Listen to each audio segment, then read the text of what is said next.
Every once in a while, you guys send me an email or a DM or a comment asking a question that just stumps me, and that's where this video came from. We're gonna be talking all about the property taxes for the Twin Cities. So what I did was I went straight to the MLS and I pulled the last 6 months of homes sold for the top 30 Twin Cities suburbs. So this is not going to be every single city around the Twin Cities, but it's gonna be the best, kind of most popular cities. I then took those, dumped them into this fancy little tax spreadsheet that it came up with. All of that data comes into this result, which is unfortunately kind of ugly. So then I put that into a Google Sheet for you. And if you stick around to the end of the video, I'm even gonna give you a link to this spreadsheet. Now, don't worry, it's not just nerdy stuff on property taxes, but what I realized is when I did all of that, I can also tell you how their property tax rates are compared to the sale prices and which one's the newer and older cities, which ones have the bigger homes, smaller homes. So whatever you're looking for, this video is actually gonna be fantastic for so many different things. Do me a favor, of all the videos, I think I've earned a subscribe and a like and a comment and all those good things to juice the algorithm so that at least a few people will see this video. Starting with the 5 worst Twin City suburbs for property taxes, we've got number 5 is Golden Valley. So that would be number 25 on the list of 30. Golden Valley's got about a $500,000 price point, and their average tax bill is gonna be just over $5,300 per year. So that's a little over 1%. That's honestly not terrible for the rest of the country, but for our area, that is one of the higher ones, coming in 5th place.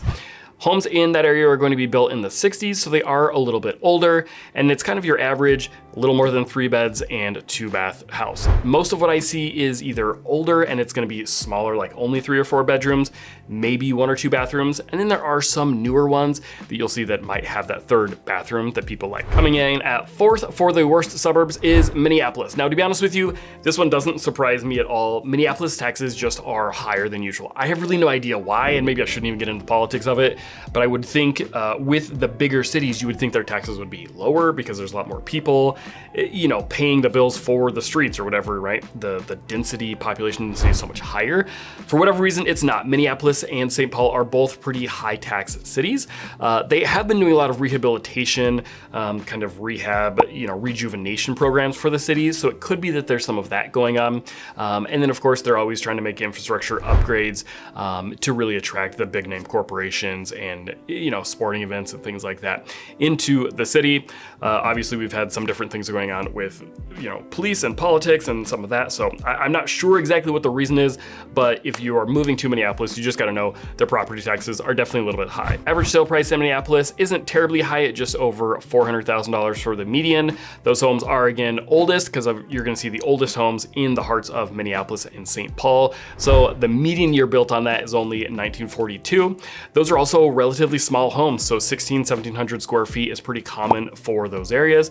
I do think they get a little bit bigger as you move out, and you've got to remember when we're talking Minneapolis and St. Paul, this does also include condos, and so there's gonna be a lot more condos tighter into the cities, so those are just gonna be smaller. I think that might be a little bit misleading if you're looking at single family homes. I would presume the average to be more around the 22 to 2,500 square foot range, but still overall fairly small. You're rarely gonna get more than a 2nd bathroom there, and typically right around 3 bedrooms is pretty common. Again, I think these numbers are a little bit skewed low because of the condos, either, you know, younger people that just need 1 or 2 bedrooms, or professionals that don't need, you know, a larger family for home. That's what you're gonna find in Minneapolis. Cruising right along, number 3 for the worst Twin Cities suburbs for property taxes is New Hope.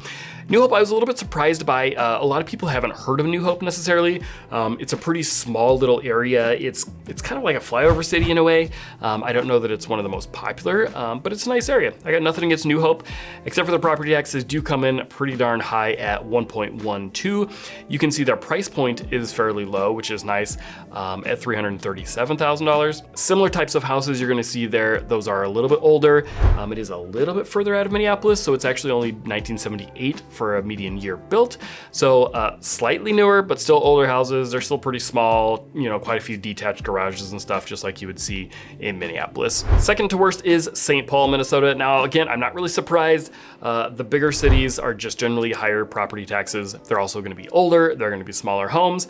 But some people love that. You know, if you're looking for a house that's got really cool character and charm, some of that vintage appeal. I've got clients moving right now into this area and they love it, you know, because there's the quirky doorways and there's the cool trim on things, and even the tile in the bathroom is just super vintage, you know, and it's 100 years old.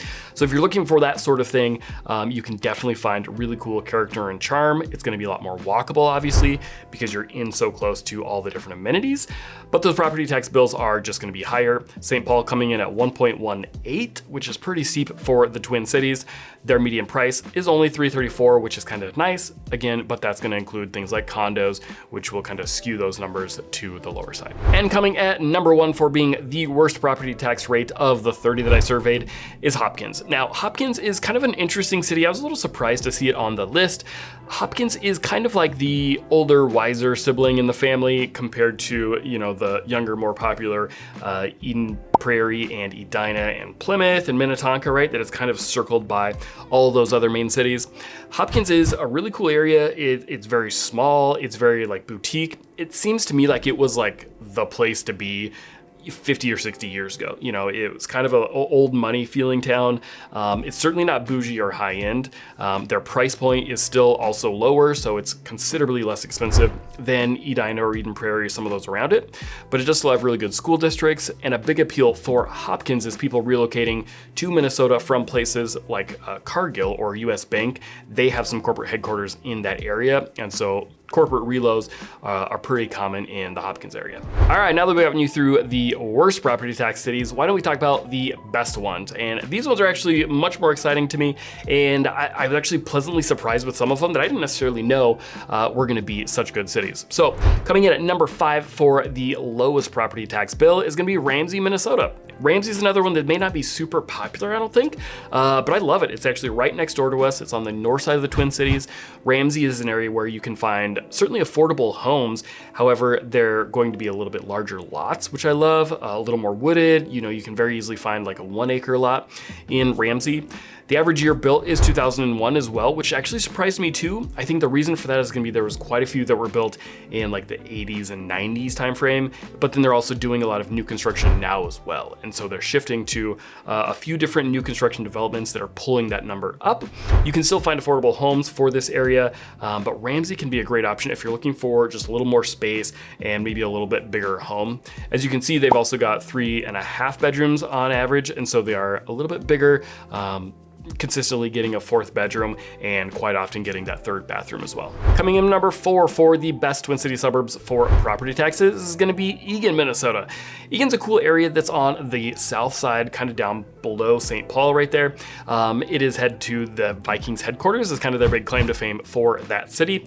There's quite a bit of commercial activity going on there, but there certainly is residential as well. It's got a great proximity to the airport, so people that are looking to fly for work, you know, different working professionals will love that area. And then there's also a lot of kind of the white collar corporate America down there. We've got Best Buy headquarters and a whole number of different big headquarters that are on the south side, kind of in that Eagan area. So the price point is going to be a little bit higher at $413,000, but their taxes kind of offset that in a way. So they're only 0.8% is your tax rate. So that's actually a really good number for the Twin Cities. Coming in at number 3 for the cities with the best tax rate is Coon Rapids. And this is actually really funny to me. This is where Haley and I live with our boys. I love Coon Rapids. I think it's a great city. It's got a lot of really cool things going on. It's got trails close by. There's tons of shopping. We don't have to drive very far to get to a Costco or a Target or Walmart or whatever. But it's also affordable homes. There's very entry-level homes and then all the way up to very high-end homes. And there's just a really good mix of everything that's going on in Coon Rapids. It's actually kind of funny to me as well, because if you saw my top 10 best suburbs video that I did, that was one that I did way back in the day.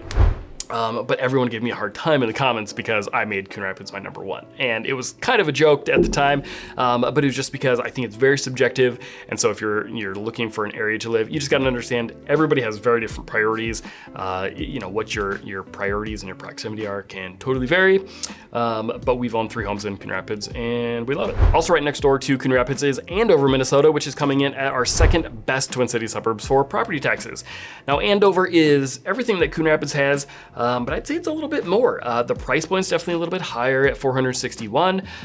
The homes are a little bit newer. It is a little bit further out. So obviously as you move further out of the main metro, urban areas, you become more suburban. The homes are a little bit bigger. The homes are a little bit newer.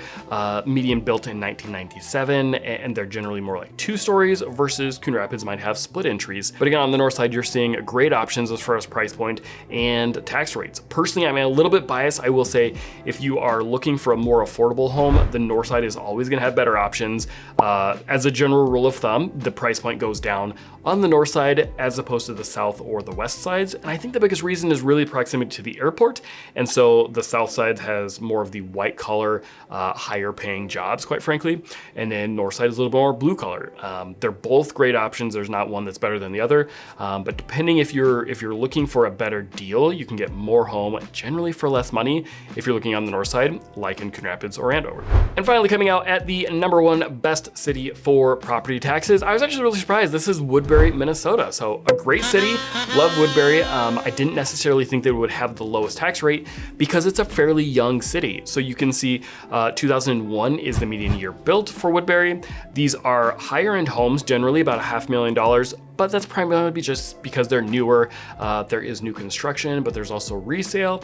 Woodbury was really built in the boom of the early 2000s. And so that's when it really got started. There's plenty of shopping, there's plenty of infrastructure, but with newer cities, I typically would expect to see a higher tax rate because the city's having to put in more water towers and fire stations and city buildings and, fire hydrants, all the infrastructure to a city. So it's actually really great to see Woodbury being only at 0.76. That's a crazy good tax rate number. So if you're looking for an affordable city to live in, Woodbury can be a great option. Minneapolis, St. Paul coming in towards the lower end. Hey, I'm Joe Carmack. Thank you so much for watching.